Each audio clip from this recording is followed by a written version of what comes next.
also maybe if you felt what people are going to think in 50 years looking back on the buildings we're constructing now.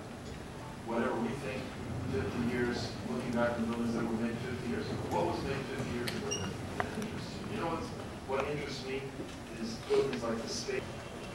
My mom took me and my brother, who was this tall, in 1962 to the World's Fair. And we went to the space. Wow.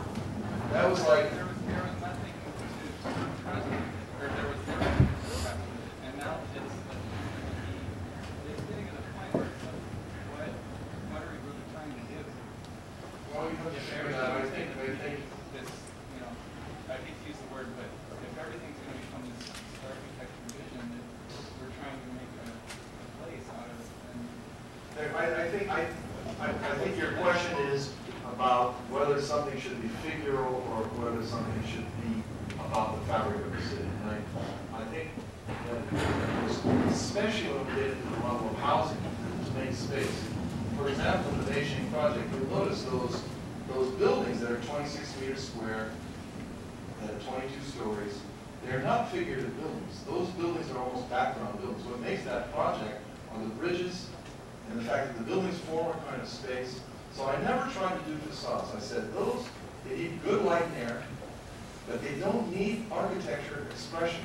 So I took the structural frame and I brought it to the outside. Did you notice that? So there's no columns in the space. So also you get the thermal mass of the wall, right? The windows can be set back so you get a little solar angle. But those buildings, I mean, I decided right from the beginning they weren't going to be figurative, they're not going to be expressive. And that allowed me to go very quickly into the project. So there's no working out of the facades. There are 4 skyscrapers there, 22 stories tall, but there's no manipulation of the figure of the facades. Basically, those are almost pragmatic, what they have to do to get building out to the height and the structures on the outside. So the figure becomes that cinematic in the middle. And I think that's very important. I wouldn't want that to be a box.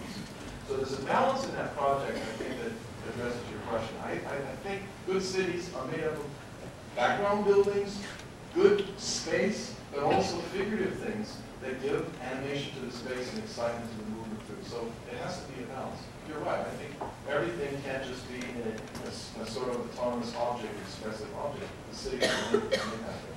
We have a question on the balcony from the left. Hi, I have a question about